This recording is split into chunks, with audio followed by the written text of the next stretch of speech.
Welcome to Zanzibar!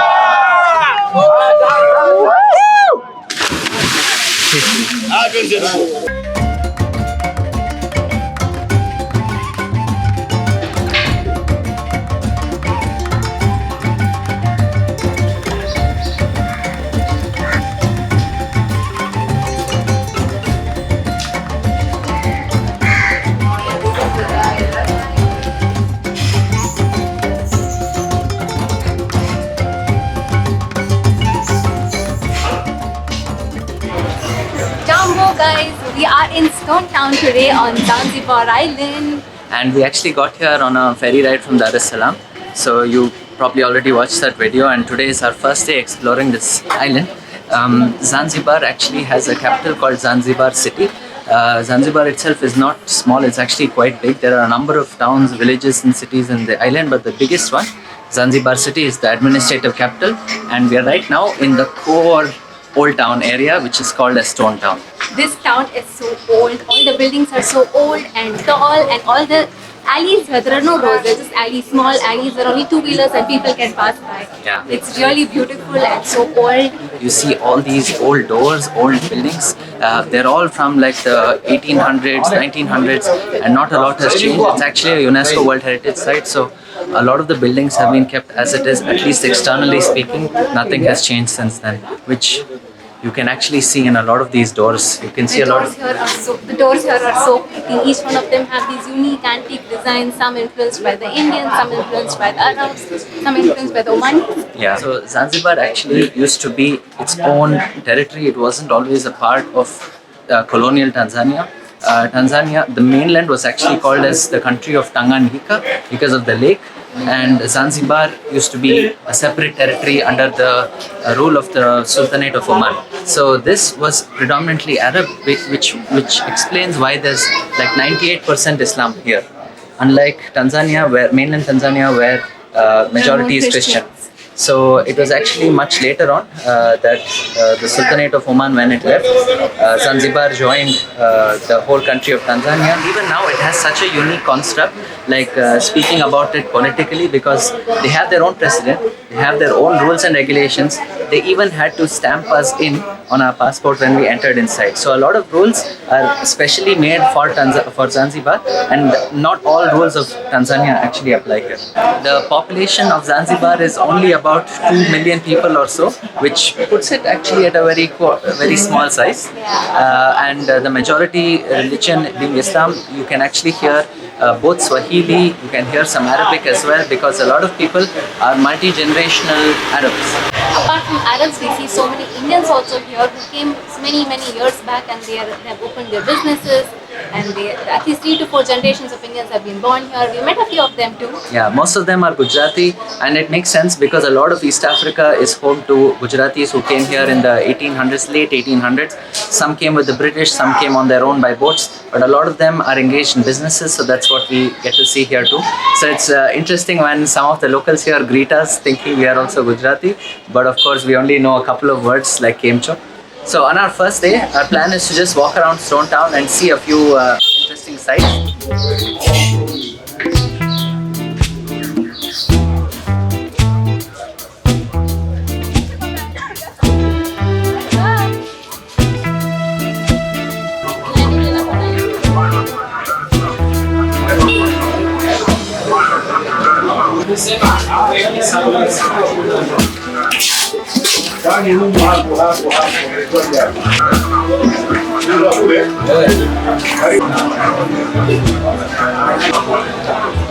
We just got halwa. It's made with flour, sugar, almonds and sesame seeds. Look at it, it's so spongy and nice. When I'm chewing, the sesame flavor hits so hard. It's really good. I think it's a good source of energy for the long walk today. What's up?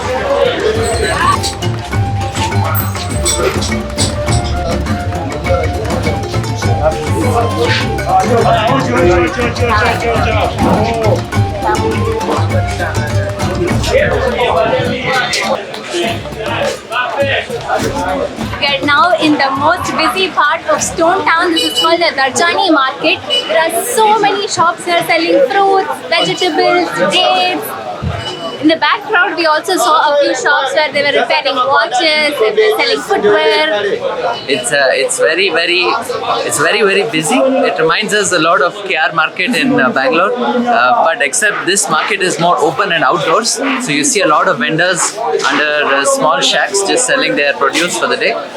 Most of it is fresh vegetables, leafy vegetables, fruits, everything of that kind. But the biggest attraction for people here is the spice market. So Zanzibar, being on the Indian Ocean, was like a hub of spice trade. So that's why you see a lot of spice shops even today. And that's why even the Zanzibari food is so nice and tasty. Yeah, it's nice.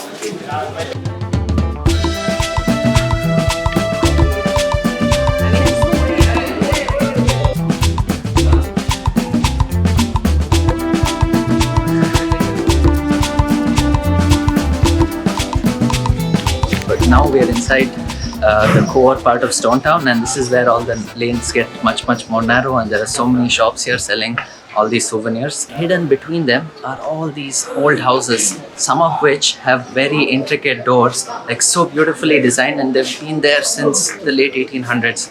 You can even see those little elements that differentiate whether they're Arab or Indian or Swahili. So it's pretty cool. And because all these buildings are so tall, if you're walking, the sunlight doesn't really hit you. So it's cool and nice to walk around. The breeze also blows through all of these alleys so nicely, so it's always kind of comfortable here to walk. And here and there we see these small carts selling food. Maybe we should grab some food. Yeah, we've been hearing so much about the food here. Apparently there's a whole food park in Stone Town just at the edge by the sea. So maybe we'll visit that at night.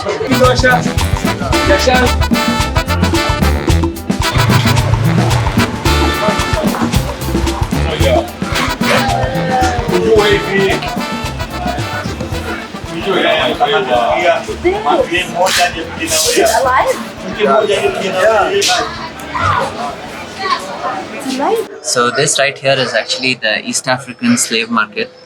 There's a museum here and a big church which we went inside. It's an Anglican church. So it really looks so beautiful from the outside, but the entire land here has such a gory history. A lot of people across East Africa were brought here and they were turned into slaves. These people came from as far south as Malawi and Zambia and on the other side of the Zambezi River, and they were brought here to Tanzania, and then they were brought across the ocean into Zanzibar. And here Zanzibar was a part of the Omani Sultanate and was also a British protectorate. So for a long time a lot of slaves were moved from here to many parts of the world, including nearby islands like Reunion, Mauritius, and so on. Right here they have this little memorial where they have a pit in the ground, and there are 4 slaves who are just standing chained, and then there's this man who's overseeing them who was actually one of the slave traders himself. The church was actually built much later on what used to be the whole market. The market was actually abolished sometime in the late 19th century, but by then a lot of damage had already been done. A lot of families were destroyed, a lot of lives were lost in this whole act of slave trading. And slaves were typically across ages. There were young boys, young girls, and all the way up to middle-aged and older folks. Usually the younger slaves were sold for a very good price. So there was high demand as well as a good amount of supply for these kind of slaves. However, as people got older or as they got weaker, they were lotted together in bulk groups and then they were sold as a whole. So it was a very depressing story to learn about. This is one of the largest slave markets in all of East Africa, so we came in to see and learn about it.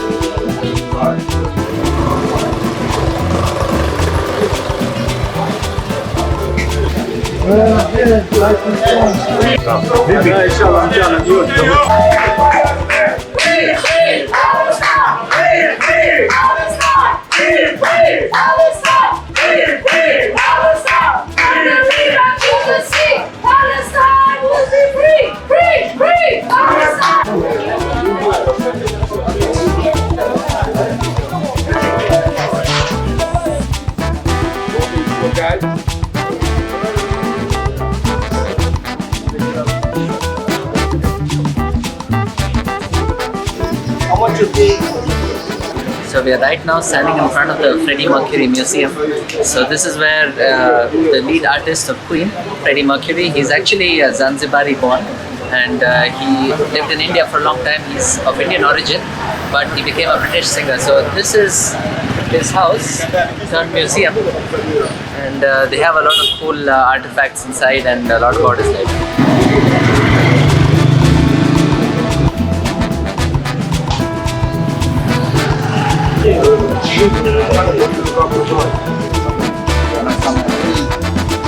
So there's a specific gemstone which is found only in Tanzania, and that is here. It's called Tanzanite, and you can see some of the jewelry which are made from the Tanzanite stone.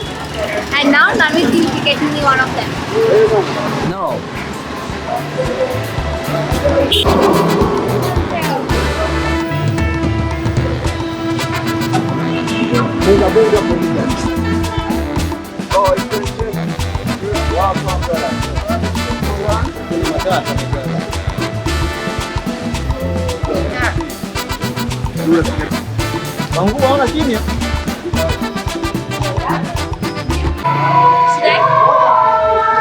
What is that? It's called a khanga. It's like a cloth which you can tie it up like a skirt. It's soft cotton and it's so nice. I think I should get it. How do you think it is? It looks nice. What's the plan now, Shish? Okay, now it's 5:50 in the evening. It's around sunset time, and I heard that there's some point where there's a cliff and people run and jump off of the cliff into the water. I want to go look at that. So we're just about 5 minutes away from the beach. So we'll go there. It's already getting so busy. All the kids are coming back from school.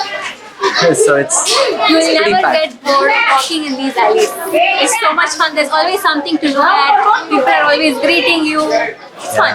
That's true. Back We are at at George Corner. all the locals are playing games.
I can see the water now. Okay.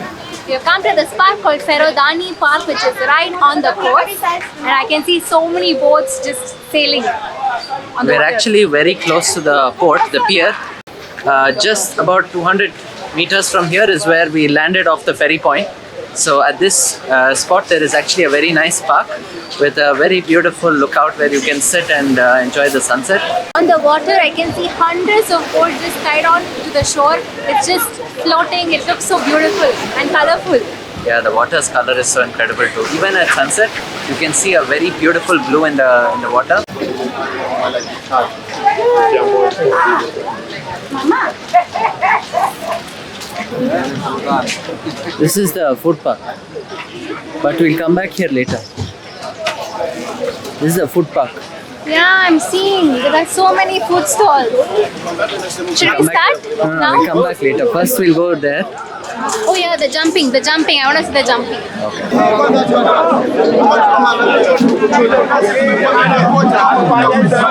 Welcome to Zanzibar!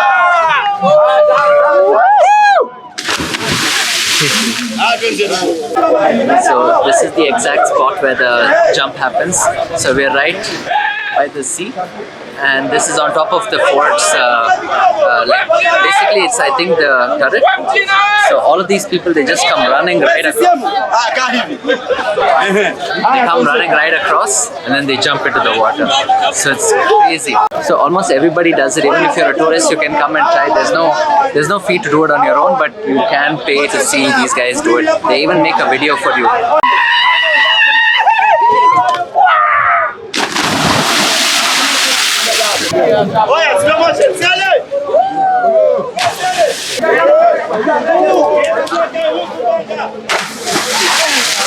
And then they climb up this way.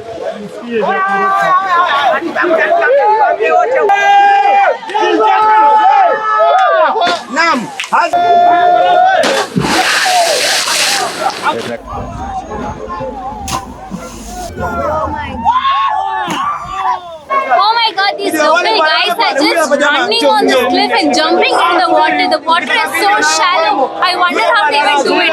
They're just falling flat on their entire body. That should hurt a lot. Yeah, it oh my totally god. does. Would you do that? No.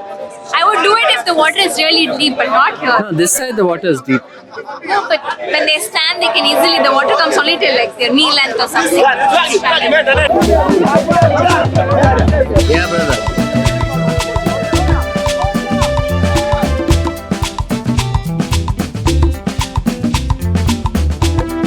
So we've now just arrived at the night food market. You can see there are all these stalls that have begun to open up. So many stalls and different kinds of food, like so many shawarma shops, samosas, ice cream, falafel, what else? So many. We're so confused about what to pick, but as usual, because we're vegetarian, the choice narrows down very quickly. So we'll just take a little walk around and see what we can find.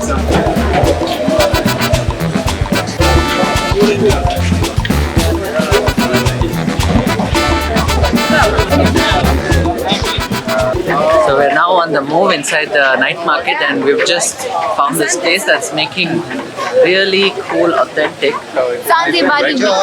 So we have a small portion size for 2,000, so we're going to give that a try first.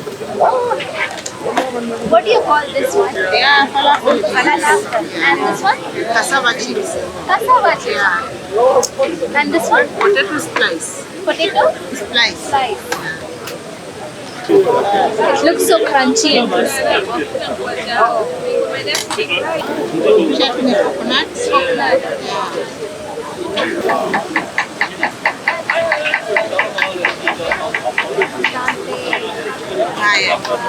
hot. Chili is here. I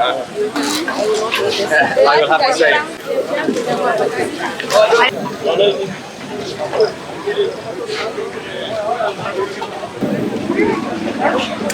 Oh yeah, it's really good. These are falafel balls, and this is something like a potato kachori. And they've also added some chutney, which turns the whole typical soupy taste into something so tangy. It's so good.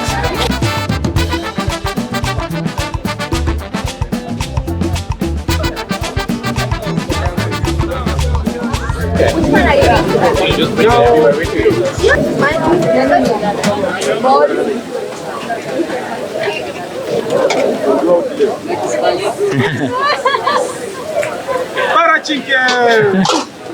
Guacamole. Avocado. Look at the size of this, it's so big.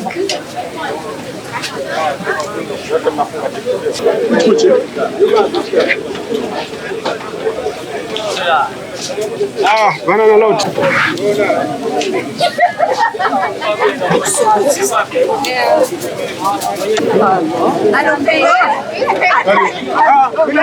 It's a big one.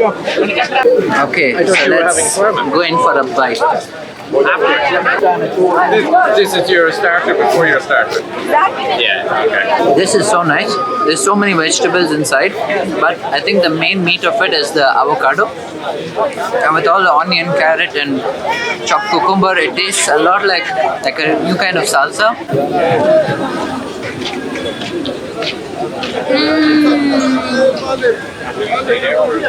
It has has all my favorite things. Avocado, onion, mango chili, spicy paste and crepe. It's too good. It's spicy, it's tangy. The crepe is so crunchy. It's amazing. Whenever we ask for spicy sauce, they usually give us this red chili sauce. But here in Zanzibar, they give us mango with chili or tamarind with chili. It's so unique and nice. It's not just spicy, but it's also tangy and yummy.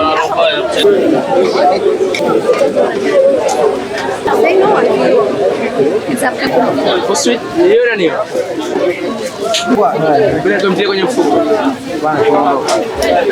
Okay, so this one is Nutella, Biscoff, Lotus Biscoff, and red banana.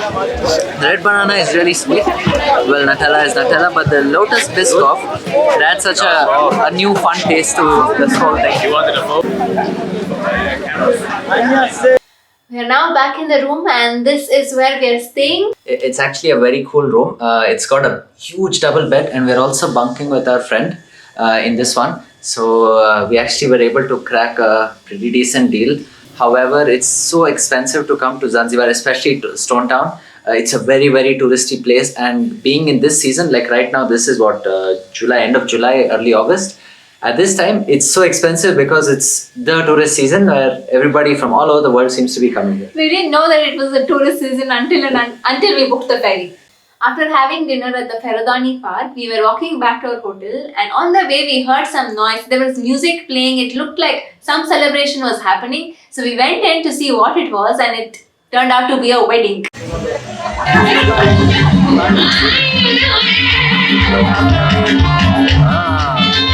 So marriage yesterday.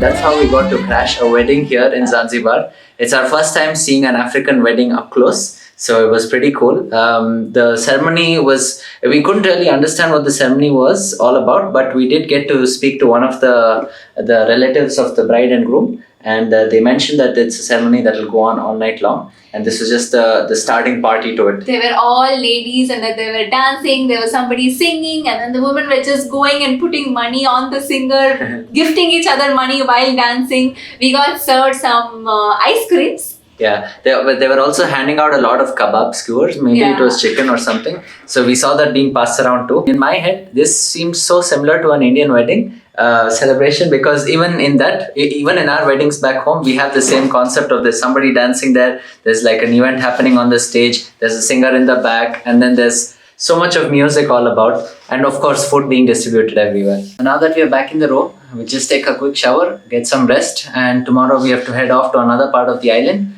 So thanks again for coming with us and exploring Stone Town today, and we'll see you tomorrow. Bye! Even now, it has a very unique, and even now, welcome to Cat Planet. Can you count how many there are? 1, 2, 3, 4, 5, 6, 7, 8, 9, 10, 11, 12, 13. 13 cats. 13 is not a good number. 14.